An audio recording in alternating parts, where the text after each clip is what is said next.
Hello tout le monde! Aujourd'hui on se retrouve avec une nouvelle vidéo particulière parce qu'en fait ça fait 5 ans que je suis au Québec. Je suis arrivée le 15 janvier 2015 puis on est en janvier 2020. Donc pour moi c'est quand même assez intense quand j'y repense. Je me dis waouh, déjà 5 ans, ça passe tellement vite. Et en même temps on vit tellement de vie quand on est à l'étranger que ça paraît un peu fou. Donc cette vidéo aujourd'hui c'est surtout pour vous parler de l'expatriation en général, donc les arnaques, les pièges, les joies, les déceptions, quoi faire attention si vous voulez vous expatrier dans un pays. Mais moi je vais surtout parler du Québec parce que c'est là où je vis et c'est ça que je connais. Et aussi les raisons qui me poussent à rester, les joies, les bonheurs de l'expatriation. Par contre, cette vidéo, si elle est trop longue, je vais probablement la couper en 2 parties. Donc dans un premier temps, je vais surtout parler de tout ce qui est arnaque, qu'est-ce qu'il faut pour arriver, quoi faire attention, les déceptions un peu. Puis dans la deuxième partie, ça sera plus un peu l'aspect positif. Donc ne pensez pas que je veux juste critiquer parce que je sais dorénavant que je vais me faire lyncher quand je vais parler des points négatifs.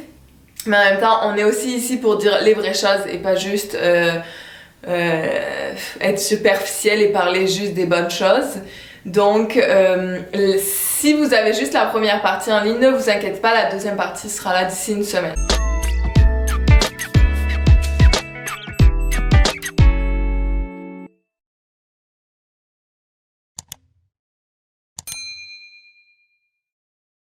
Donc j'ai des petites notes.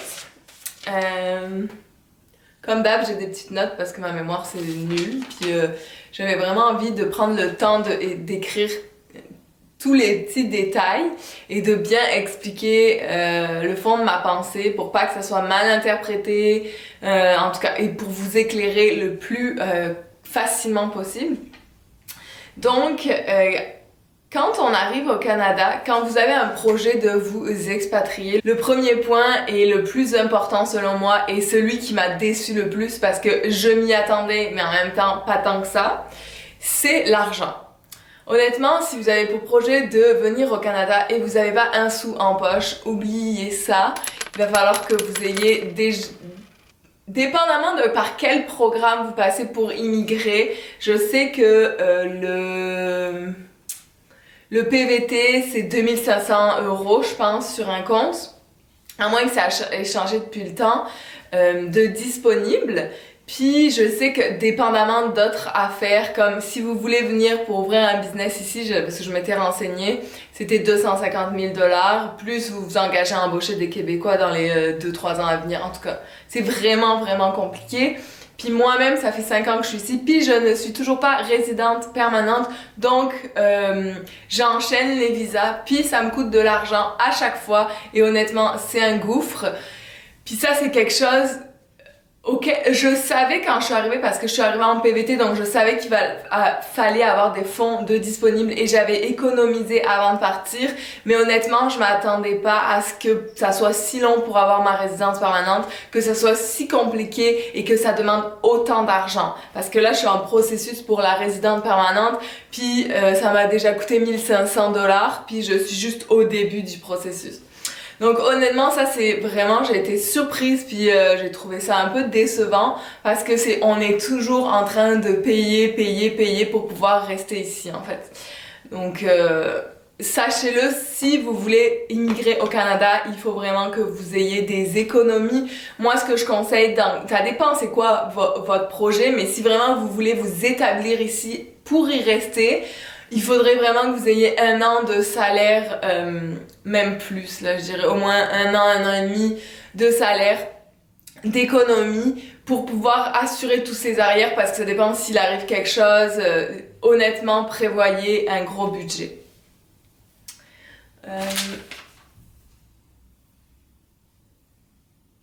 Ah oui, le deuxième point important à savoir, c'est que même si, parce que ça aussi j'ai fait l'erreur de le penser, on va dire, même si vous voyez partout en France qu'on fait une grosse pub, on a besoin de main-d'œuvre au Canada, ils attendent 1 million d'immigrés, puis blablabla, on va perdre la main-d'œuvre. Oui, c'est vrai, ici il y a une pénurie de main-d'œuvre, mais personne ne vous attend ici.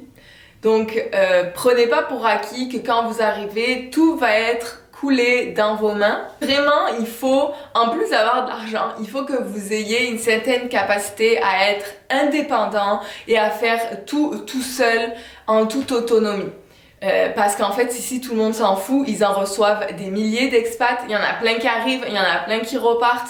Donc, ils sont habitués, puis ils vont pas tout vous couler dans le bec. Donc, ça va demander des recherches de votre part. Mais il y a plein de sites internet comme pvtis.net qui vont vous aiguiller pour tout ce qui est recherche d'emploi. Enfin, il y a plein de sites à disposition, mais vraiment, il faut vraiment que vous soyez indépendant, que vous allez chercher l'info, que vous posez des questions. N'ayez pas peur de poser des questions. Parce qu'en fait, si tout le monde s'en fout, comme je vous ai dit, ils en reçoivent plein. Donc, l'indépendance, l'argent, l'indépendance, ça c'est deux skills qu'il faut avoir avant d'arriver dans un pays étranger, en toute honnêteté. Bon, on a quand même une chance au Québec, c'est que c'est français, donc ça vous enlève déjà la barrière de la langue, bien qu'il y a quand même des petites différences là, même si on parle français, il y a plein d'expressions que je comprenais pas au début, là j'étais perdue. À chaque fois, je demandais qu'on m'explique et je passais pour une débile, mais ça fait partie du jeu. Ensuite, le chat s'excite.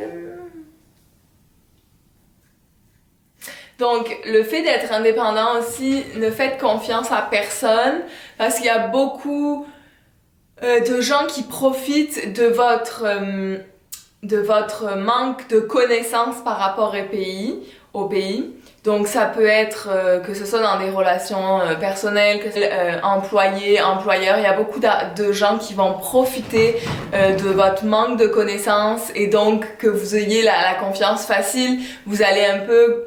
Moi aussi, ça m'est arrivé au début, là, je connaissais pas trop, puis je me fiais à la première personne qui me parlait sans faire plus de recherches. Donc ça, c'est vraiment important. Ne faites confiance qu'à vous-même, prenez plusieurs avis, ne vous laissez pas berner par le premier imbécile. Je le sais, c'est triste, mais tu sais, on est quand même en 2020, là, faut se méfier. Juste, faites attention écoutez votre feeling intérieur quand vous sentez que c'est pas bon, n'y allez pas. Donc ça c'est le troisième point, n'ayez confiance en personne et prenez plusieurs avis. Donc que ça soit pour un appartement, une recherche d'appartement, une recherche d'emploi, même pour ouvrir un compte en banque, tu sais, tout le monde va vendre sa sauce. Faites attention, allez sur les forums, puis regardez les avis, les gens qu'est-ce qu'ils en pensent. N'allez pas au premier endroit parce que tout le monde vous a dit « Hey là c'est super ». Faites quand même attention. Ça me fait passer au quatrième point que ici, ce que j'ai trouvé dommage, c'est que je trouve les relations, elles sont très superficielles. J'ai été déçue parce qu'en fait, c'est normal, ils ont l'habitude de recevoir des milliers d'expats puis ils peuvent pas vraiment lier d'amitié parce qu'ils savent pas si la personne va vraiment rester ou pas. Mais je trouve que les relations sont superficielles, on a du mal à tisser des liens avec des Québécois. Donc on se retrouve vite entre Français. Donc, il y en a, c'est par choix qui veulent rester entre Français. Puis, il y en a, c'est aussi parce que, comme je vous dis, c'est vraiment difficile de tisser des relations profondes avec des Québécois. Bon, moi, c'est un peu plus simple parce que mon copain, il est québécois, donc c'est sûr que c'est plus simple quand c'est comme ça. Mais honnêtement, quand vous arrivez, que vous êtes seul, moi, ça m'est arrivé. Les seules personnes que j'ai côtoyées, c'était des expats comme moi. Donc, c'était des Français, des Belges, des Marocains, des Algériens. Et il y avait très peu de Québécois dans mon entourage, c'était vraiment difficile de tisser des liens. Puis ça me fait rebondir sur mon cinquième point qui est que c'est pas parce que vous venez dans un pays français, enfin où la langue est française, que vous êtes pareil. Il y a une grosse différence de culture entre Québécois et Français et honnêtement ça prend un temps d'adaptation. On n'est pas du tout pareil, on n'a pas du tout la même culture. Il y a plein de choses que nous on fait qui nous semblent normales, mais pour eux c'est pas normal et vice versa. Donc apprenez à vous intégrer dans le pays, apprenez à découvrir les différences et à les accepter parce que ça m'amène au septième point d'ailleurs. Les Français, on a la jugeote facile, puis c'est chiant en fait de toujours entendre. Moi qui travaille dans le service à la clientèle, j'entends souvent ah ouais mais en France c'est pas comme ci, en France c'est pas comme ça, au Québec c'est comme ci, mais en France c'est pas comme ça. Puis honnêtement je comprends pour que les Québécois c'est chiant, même moi après 5 ans ça me saoule d'encore entendre des Français qui jugent alors que qu'est-ce que tu fous ici, tu sais, rentre juste en France puis arrête de juger sans arrêt. Soit tu t'adaptes, soit tu t'en vas, c'est simple là, c'est... Moi aussi il y a encore des trucs qui m'énervent à être ici. Mais tu sais, il faut apprendre à vivre avec. Là, c'est l'immigration, l'expatriation, c'est ça, tu sais. D'ailleurs, ça m'amène à le 7e point, je pense. Je me perds dans les mélanges, mais bon, je le marquerai en bas quel point c'est. C'est que moi, j'ai quitté la France. J'avais fait une vidéo que je vous mettrai, je pense que c'est ici ou ici, je sais plus. Les raisons qui m'ont poussée à partir. Puis le fait qu'en France on juge énormément, ça faisait partie d'une des raisons. Les Français ont un esprit fermé, ils sont sans cesse en train de juger, c'est vraiment chiant puis c'est des jaloux. Donc je vous avoue que moi je fuis un peu la communauté française parce que c'est ce que j'ai fui en fait. Donc pourquoi j'ai des amis français puis j'ai des très bons amis français, c'est pas le souci, mais c'est clair que j'évite tout ce qui est regroupement français puis tatati français puis tatata parce que c'est ce que j'ai fui. Donc si c'est pour reproduire le même schéma de hey on est tous ensemble puis on va juger le groupe à droite, juger le groupe à gauche, critiquer un tel, critiquer ceci, moi ça me gave en fait. Je suis venue ici pour justement arrêter tout jugement et arrêter de me sentir mal dans ma peau par rapport à ça. Donc, c'est quelque chose que je fuis parce que ben, c'est humain en même temps quand on est dans un milieu où on se retrouve, ben, c'est normal qu'on reprend nos vieilles habitudes françaises. Puis en plus, je trouve que les Français ont vraiment un esprit super fermé, donc moi ça me gave. D'ailleurs, je le remarque quand je rentre en France. J'entends toujours les mêmes choses. Il n'y a pas moyen de ouvrir son esprit sur une nouvelle culture, c'est chiant en fait. Je sais que je vais me faire pourrir avec cette vidéo, mais je m'en fous parce que honnêtement c'est la vérité, on va pas se cacher, on juge sans arrêt. Bon, il y a les Québécois aussi qui jugent, hein. On n'est pas non plus dans le pays des bisounours, mais c'est juste que c'est chiant en fait, c'est ce que j'ai fui, puis c'est pas ce que je veux reproduire pour ma vie ici, donc j'évite un peu les communautés françaises, je vous avoue. Mais après, au début de mon expatriation, je vais pas vous mentir, j'ai fait souvent des rencontres PVT, des rencontres, des groupes de Français pour justement me faire des connaissances puis tisser des liens parce que c'est très difficile d'en tisser avec des Québécois, donc c'est clair que t'es obligé d'y passer, mais une fois que t'as ta vie, moi je garde mes distances. Donc je pense ça y est, on est arrivé au 8e point et j'en vois beaucoup passer qui se surnomment des agents d'immigration et qui vous proposent de l'aide pour tout ce qui est papier au niveau immigration, mais c'est des agents d'immigration, donc ils vont vous aider, mais sur le papier, il n'y aura pas aucun nom, ça va être vous le responsable. Donc si vous avez un souci, c'est vos propres responsabilités. Puis ces gens-là, souvent, sont payés très cher, même aussi cher qu'un avocat. Donc ne vous faites pas arnaquer. Si vraiment vous avez un doute, c'est mieux de dépenser plus avec un avocat puis d'avoir des bons conseils puis c'est lui qui prend la responsabilité que de passer par quelqu'un qui est un peu bizarre, un peu louche.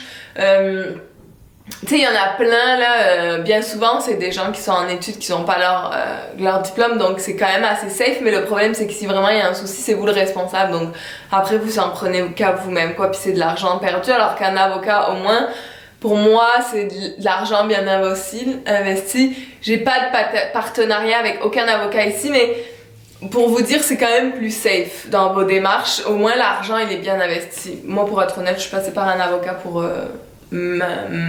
ma résidence permanente, puis j'en suis très contente à date. Donc, faites attention aux arnaques de ce genre, hey, on est là pour vous conseiller pour l'immigration, on est là pour vous conseiller pour ci. En plus, c'est souvent très cher ce genre de choses, donc faites attention. La 9e affaire, c'est, je pense que c'est la 8 ou 9, là, je sais plus. Quelque chose d'important, c'est les assurances.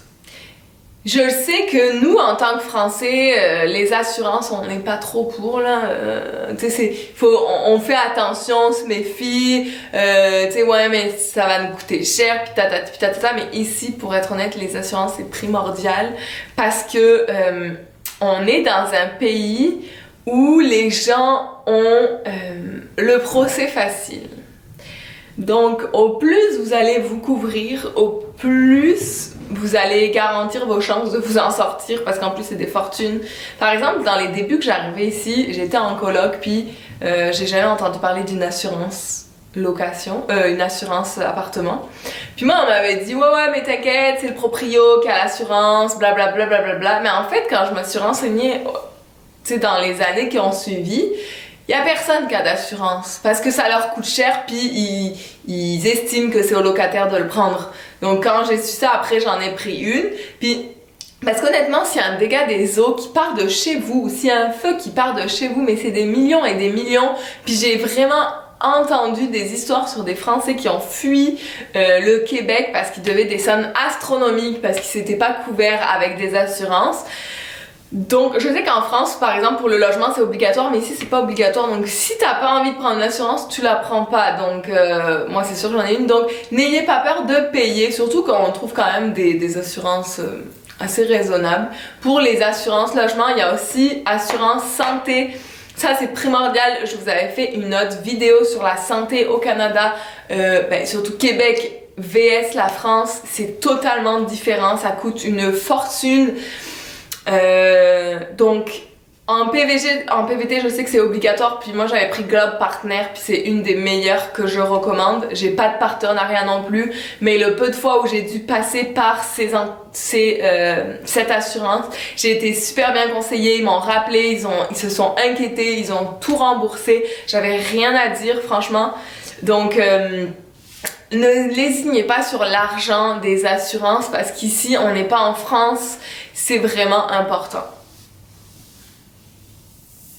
Puis le 10e point, je pense que c'est le 10e ou le 9e, j'en sais rien là, je suis perdue dans mes notes, c'est que c'est difficile en tant qu'expat. Tu sais, quand je suis arrivée au début, je me suis dit hey, c'est facile, on a des moyens de communication, j'arrive à parler avec ma famille et tout, mais en fait on se rend compte qu'au plus le temps avance, au plus les problèmes arrivent, au plus on a des épreuves, au plus c'est difficile d'être loin de sa famille. Puis ne croyez pas que les gens vont venir vous voir à tous les années, à tous les 6 mois, parce qu'en vrai c'est notre choix, c'est nous qui avons choisi de partir. Déjà qu'on l'a entre guillemets imposé en quelque sorte à nos amis et notre famille parce qu'on a pris la décision de partir.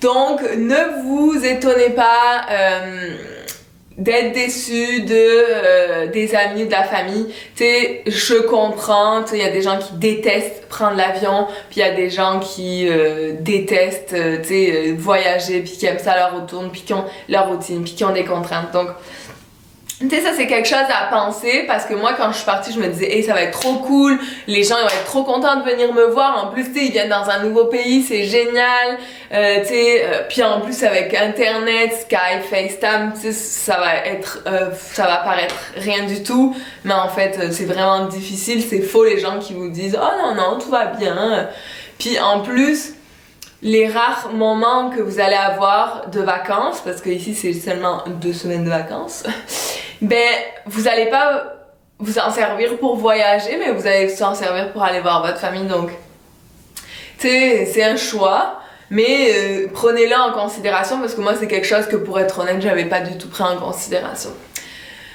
Donc ça c'était pour les points, les déceptions, les choses à faire attention, les pièges, les arnaques. Maintenant je vais passer au positif quand même.